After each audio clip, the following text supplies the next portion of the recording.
Ron Paul, we have you surrounded. We are the media. Not escape. The media has you completely surrounded. Do as they say. Answer all questions. Thank you. Somebody made light of the media crush around Ron Paul, but to the presidential candidate, it was no laughing matter. Good evening, I'm Jim Browdy. I'm live from San Anselm, the Institute of Politics, NECN Republican primary headquarters. This is the media mob you're looking at that greeted Ron Paul earlier today when he showed up to greet diners at a restaurant in Manchester. Is this the price of success? I'm joined by the man who's number 2 of the polls in New Hampshire, came in 3rd in Iowa. That, of course, is Texas Congressman Ron Paul. Pleasure to see you. Thank you. Nice to be with you. So why'd you leave this place earlier? What was the deal? Why'd you leave? Well, there was no purpose in staying because we were just getting bumped around. And a few others on other stations said it was a media mob. But do you find it weird that I have heard you repeatedly, and I totally agree with you, that for a guy who was 2nd or 3rd in the polls for months, getting virtually no press attention, and now you're getting the press attention you deserve, and you leave a seat, you had 100 voters in there. I mean, seriously, isn't that a problem? But it wasn't really serious. It was just uncontrollable. It was out of control.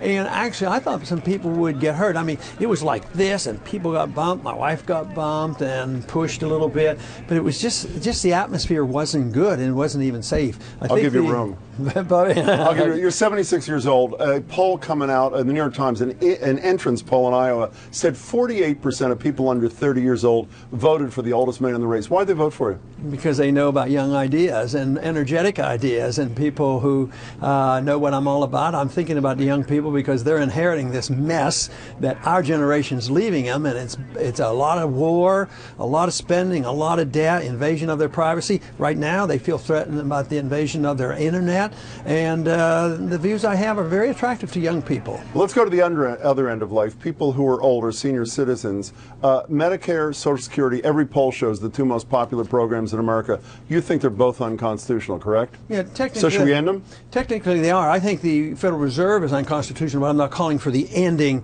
right now. I want to have a transition and work our way out. Matter of fact, my program is the only one that deals with it. You know, I have a budget proposal. $1 trillion in year 1. But if you look at it, I don't cut any Social Security, any Medicare, any Medicaid for the children.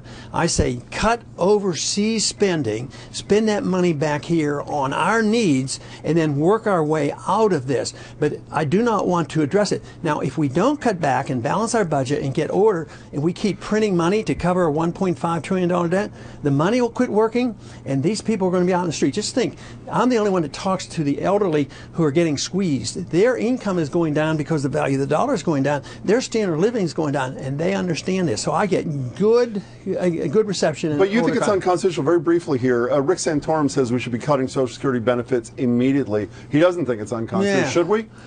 No, I just argued my case for not even though it's unconstitutional. If something's unconstitutional, you shouldn't be cutting it? Yeah, but if you can, you should work it out in a proper way. I think war is unconstitutional, and that's a bigger issue for me. But you'd like that to end right away? Yes, but I think it's better.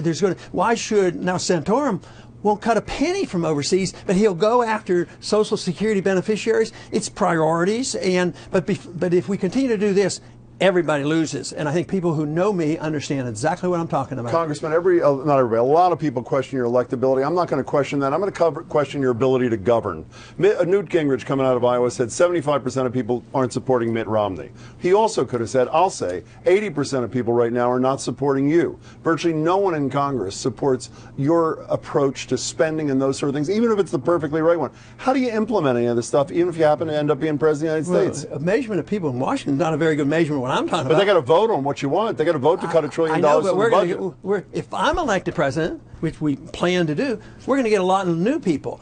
But with my election, then the people are going to say, we elected his programs. They can put pressure on the people who are there because most of them there don't have strong beliefs, and if they think they have to stay in office, they have to come my way. But they'll be forced into doing it. The American people, for instance, now 70% think we ought to be home from Afghanistan, and yet the leadership on Republicans and Democrats don't indicate 1 minute about coming home from Afghanistan. You said 70%, a number slightly lower, but a majority also or pro-choice in this country. You say it's the most important challenge of our time. Explain to me how a person who is the country's leading libertarian, who believes that government should stay out of our houses, our pocketbooks, or whatever, believes that government should outlaw abortion. I don't get it. Well, you probably don't see life as I do, because I believe in giving the unborn the right to life, because they're persons, they're legal, they have legal rights. If I hurt them as a physician, I can get sued.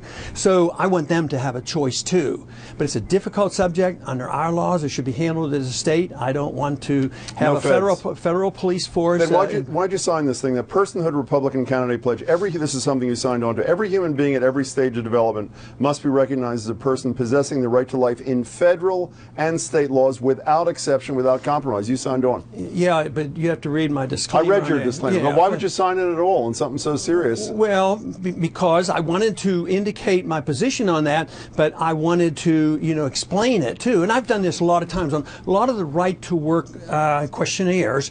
I'll go down and I'll get 8 out of 10, but I sign it. But I say, these two, I disagree with you on it because it's not a federal issue. It's just a way of doing it. It's not like I have to vote up or down on a law. It's a questionnaire, so I clarify it, try to teach people about the Constitution and my position exactly. One of the issues that Romney's having to deal a lot with these days is his term at Bain Capital. He says I think it was the other night as opposed to the morning. I'm sure you're as confused what was night and morning as I am. I think it was night. He said 100,000 net jobs I've created, and he tried to supply some numbers later. Newt Gingrich in the last 24 hours is focused on this Illinois medical device company.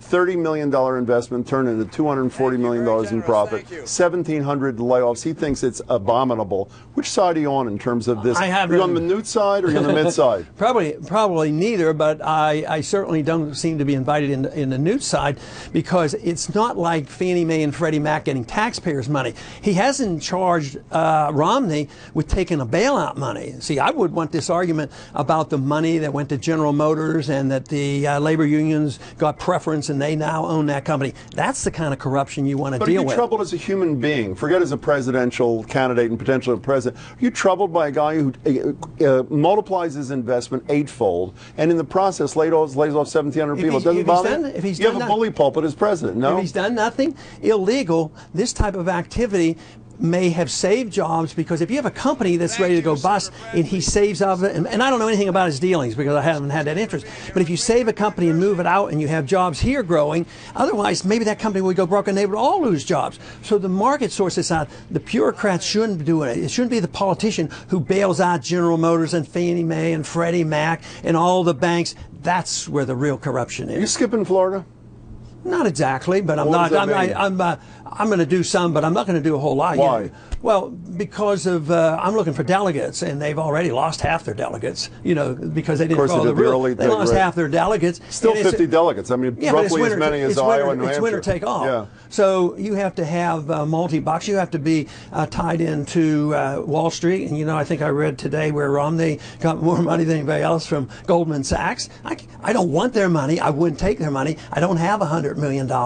So I'm not going to go down there and think I can compete against Wall Street on a statewide where they're all going to get the same, where winner takes all. We only have 15 seconds left. One last question. I just met your wife out in the hall. You were kind enough to introduce me. When you go home or go to your hotel room, lock the doors, just the two of you. Do you say to her, I'm going to be president of the United States? No, but I never say I'm not going to be president of the United States. Congressman. Matter of fact, she's more likely to say he is going to be president of the United States. We'll take her next time. Congressman Paul, thank you so much.